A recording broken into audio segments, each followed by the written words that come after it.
noite. Boa noite, Demas. A primeira pergunta é de ordem prática. O senhor mencionou a lei da reciprocidade, mesmo com a ameaça explícita do presidente Trump de responder com mais tarifas a qualquer taxação decidida pelo Brasil. Como é que o senhor, governo, pretende escapar desse círculo? Olha, primeiro é importante levar em conta que há algumas coisas que um ser humano e um governo não podem admitir. É a ingerência de um país na soberania de outro. E mais grave, a intromissão de um presidente de um país no poder judiciário do meu país. É inaceitável que o presidente Trump manda uma carta, sabe, pelo site dele, sabe, e começa dizendo que é preciso, sabe, acabar com as caças bruxas. Isso é inadmissível. Primeiro porque isso aqui tem justiça e a gente está fazendo um processo com direito à presunção de inocência de quem é vítima. Se quem é vítima cometeu um erro, vai ser punido. Aqui no Brasil é punido. A segunda coisa é que é inverossímil o fato pelo qual se aumentou a tarifa. O presidente Trump deve estar muito mal informado, porque nos últimos 15 anos, o déficit para o Brasil é de 410 bilhões de reais entre comércio e tarifas. Portanto, não existe explicação a não ser uma falta de informação e depois tentando atrapalhar uma relação muito virtuosa que o Brasil tem com os Estados Unidos há 200 anos. O que eu vou fazer, na verdade? Primeiro, eu não perco a calma e não tomo decisão com 39 graus de febre. O Brasil utilizará a lei da reciprocidade quando necessário. E o Brasil vai tentar, junto ao OMC, com outros países, tentar fazer com que a OMC tome uma posição para saber quem é que está certo ou que está errado. A partir daí, se não houver solução, nós vamos entrar com a reciprocidade já a partir de 1º de agosto, quando ele começa a taxar o Brasil. Nós entendemos que o Brasil é um país que não tem contencioso com ninguém, nós não queremos brigar com ninguém, nós queremos negociar e o que nós queremos é que seja respeitado as decisões brasileiras. Portanto, se ele ficar brincando de taxação, vai ser infinita essa taxação. Nós vamos chegar a milhões e milhões e milhões de porcento de taxa de coisa. O que o Brasil não aceita é intromissão nas coisas do Brasil. Ele tem o direito de tomar decisão em defesa do país dele, mas com base na verdade. Se alguém orientou ele com uma mentira de que os Estados Unidos é deficitário com o país, mentiu. Porque os Estados Unidos é superavitário na relação comercial com o Brasil. A motivação política desse ataque americano é explícita, né? E Trump critica o julgamento de Jair Bolsonaro e ações no Supremo sobre as plataformas de redes sociais. Mas os ataques de Donald Trump começaram durante o encontro dos BRICS e depois das declarações do senhor em tom de crítico aos Estados Unidos durante o evento.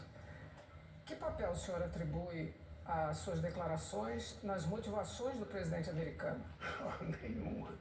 Veja, primeiro, os BRICS é um fórum que ocupa hoje metade da população mundial e quase 30% do PIB mundial. E dentro dos BRICS está países que participam do G20. 10 países dos BRICS participam do G20, aonde o senhor Trump participa.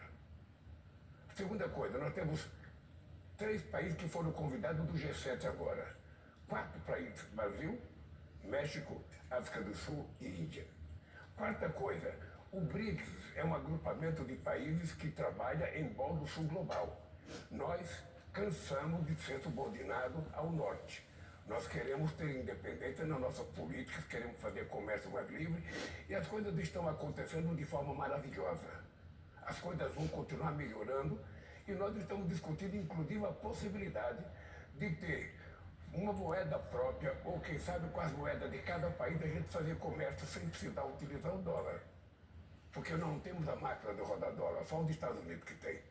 E nós não precisamos, sabe, disso para fazer comércio exterior. Agora, achar que os BRICS é a razão pela qual o Trump ficou nervoso, o Brasil nunca ficou nervoso com a participação do G7, o Brasil nunca ficou nervoso com as coisas que os Estados Unidos faz. Cada país tem soberania de fazer aquilo que quer. Então eu penso que o presidente Trump precisa se cercar de pessoas que o informam corretamente sobre como é virtuosa a relação Brasil-Estados Unidos. O senhor criticou Donald Trump por ingerência em questões que firam a independência das instituições brasileiras, né? Mas o senhor recebeu críticas por visitar a ex-presidente argentina Cristina Kirchner agora, né? Condenada por corrupção e por defender com cartaz a liberdade dela. Como é que o senhor responde a essas acusações de ter interferido nas questões internas de um país soberano, a Argentina? Com muita firmeza. Eu fui visitar a presidente argentina com autorização da justiça argentina. Eu só fui lá porque a justiça argentina decidiu que eu fosse visitar, atendendo um pedido da própria Cristina. Eu fui fazer uma visita humanitária. Eu nunca me preocupei que o Trump recebesse o Bolsonaro ou qualquer pessoa. É direito de cada presidente fazer o que quiser. O que não é direito é um presidente querer dar palpite na decisão de justiça de um país. Aqui no Brasil, a nossa justiça tem autonomia. O Poder Judiciário é um poder autônomo, como é o Legislativo. E aqui a gente obedece regras. O que o presidente Trump tem que saber é que se aqui no Brasil ele tivesse feito o que ele fez, sabe, nos Estados Unidos, com as eleições, ele também estaria sendo processado. E estaria sendo julgado. E se fosse culpado, ele seria preso. É assim que funciona a lei para todo mundo. Ou seja, nós precisamos aprender a respeitar. Você nunca viu me meter numa decisão de justiça americana. Nunca viu. E o que eu espero é reciprocidade, que ele também não se meta nos problemas brasileiros. Esse ataque americano às exportações brasileiras levantou preocupações enormes nas empresas exportadoras. Que papel o senhor espera que esses setores empresariais desempenhem na formulação de uma resposta do governo aos Estados Unidos? É só importante a gente deixar claro para a opinião pública que não é uma taxação ao Brasil. Ele vem taxando todos os países do mundo desde que tomou posse. É um direito dele, mas é um direito dos países reagir. Olha, o que é que eu pretendo fazer? Veja, primeiro eu pretendo reunir todos os empresários que têm exportação para os Estados Unidos, sobretudo aqueles que têm maior volume de exportação, suco de laranja, aço, sabe, a Embraer, que exporta muito para os Estados Unidos, para conversar, para ver qual é a situação deles.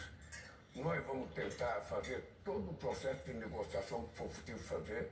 O Brasil gosta de negociar, o Brasil não gosta de contencioso. E depois que se esgotar as negociações, o Brasil vai aplicar a lei da reciprocidade. E aí os empresários, eu espero que estejam aliados ao governo brasileiro, porque se existe algum empresário que acha que o governo brasileiro tem que ceder e fazer tudo o que o presidente do outro país quer, sinceramente, esse cidadão não tem, sabe, nenhum orgulho de ser brasileiro. Essa é a hora da gente mostrar que o Brasil quer ser respeitado no mundo. Que o Brasil é um país que não tem contencioso com nenhum país do mundo e que, portanto, a gente não aceita desaforamento contra o Brasil. Aqui para encerrar, presidente, o presidente Donald Trump, ele está na Casa Branca há 7 meses, né? Por que motivo o governo do senhor não fez nenhum movimento para estabelecer contato direto, mais próximo com o governo do nosso segundo maior parceiro comercial? Olha, primeiro eu mandei uma carta dando os parabéns à vitória do Trump. Eu não tenho que conversar com o Trump até agora, não tenho nenhuma razão. Eu imaginei encontrar com o Trump no G7. Quando nós chegamos lá, ele tinha saído, porque a reunião foi feita num lugar muito escondido, porque o Trump não seria bem recebido no Canadá. Então, quando eu cheguei, eu e os convidados, eu e o primeiro-ministro Modi, a Cláudia, presidenta do México, e o Ramaphosa, presidente da África do Sul, quando nós chegamos lá, o Trump tinha vindo embora na outra noite. Na hora que houver necessidade de conversar com o Trump, eu não tenho nenhum problema de ligar para ele, como eu já liguei para o Clinton, já liguei para o Bush, já liguei para o Obama, já liguei para o Biden. Agora é preciso ter uma razão para ligar. 2 presidentes não ficam ligando para contar piada. Ele, por exemplo, ele poderia ter ligado para o Brasil para dizer da medida que ele vai tomar. Ele poderia, ele não mandou nenhuma carta, nós não recebemos carta. Ele publicou no site dele uma total falta de respeito, que é um comportamento dele com todo mundo. E eu não sou obrigado a aceitar esse comportamento desrespeitoso entre relações de chefe de Estado, entre relações humanas. Educação é bom. E a gente gosta de receber e gosta de dar. E o Brasil quer ser bem tratado. Quando eu tiver um assunto sério para tratar com os Estados Unidos, eu não terei nenhum problema de pegar o telefone e ligar para a Casa Branca pedindo para conversar com o presidente Trump. Por enquanto eu não tenho. Veja, agora é o seguinte, nós vamos criar uma comissão de negociação juntando empresários e o governo, vamos ver quais são as decisões, quem é afetado, como é que vai ser afetado, como é que a gente pode procurar novos mercados. E eu mesmo vou procurar novos mercados para os produtos brasileiros. Esse é o meu papel, inclusive dizer para os empresários, vamos juntos abrir novos mercados. Porque não é fácil, sabe, ele só taxar os outros. Ele também terá consequência nos Estados Unidos. Ele também terá muita consequência. Então, assim, Delis, a relação entre dois estados, ela tem que ser uma coisa respeitosa. Um presidente, ele não é dono da verdade. Um presidente não tem relação ideológica com o outro. Eu nunca tive relação ideológica, sabe? Eu converso com o presidente do país, seja ele quem for. Ele foi eleito pelo povo e precisa conversar, eu converso com todo mundo. Nunca tive um veto. Agora, eu não tenho nada para conversar com o Trump. Aliás, ele não dá motivo para que a gente tenha nada para conversar com ele. Depois que a gente discutir profundamente o que vai acontecer, sabe, nós temos tempo para discutir, nós temos tempo para conversar, nós temos tempo para ouvir os empresários, nós temos tempo para ouvir a OMC, para ouvir outros países como é que estão acontecendo. E aí, quando chegar o momento que for necessário conversar, pode ficar certa que eu não terei nenhum problema de pegar o telefone e ligar, correndo o risco de ele, de forma mal educada, não querer me atender. Eu corro risco, mas de qualquer forma, se for necessário, eu farei isso sem nenhum problema. Então, por agora nada, né? Por agora nada. E nem chamar a embaixadora. Eu não sei, aí é um problema que o Itamaraty vai ter que tomar essas decisões. Tá? Eu acho que era importante chamar a embaixadora para tomar informações, mas é um problema que depende da decisão do Itamaraty. Eu acho que o ministro Mauro Vieira saberá cuidar disso. O que eu acho um desaforo muito grande dela e não dá para aceitar é um cidadão, um presidente de um país importante como os Estados Unidos, conversar uma carta para mim, mandada pelo site, avocando o fim da caça às bruxas a um ex-presidente que tentou dar um golpe nesse país. Ele não tentou dar um golpe, ele tentou preparar a minha morte, a morte do presidente da Suprema Corte, que na época era o Alexandre de Moraes, a morte do vice-presidente. E não é ninguém da oposição que está falando, são os militares que estavam com ele. É o ajudante de ordem dele que recebeu as informações deles. Agora, quem vai ser julgado não é o cidadão Bolsonaro, quem vai ser julgado é os autos do processo. Se ele tiver razão, será absolvido. Se ele não tiver razão, ele será condenado. E se condenado, vai ser preso. É assim que funciona a justiça no Brasil. E é assim que eu espero que funcione nos Estados Unidos. Se tivesse um Capitólio aqui e o Bolsonaro tivesse feito o que fez o Trump nos Estados Unidos, ele também estaria sendo julgado. Porque a lei aqui no Brasil é para todos de verdade. Doa a quem doer. Obrigada, presidente.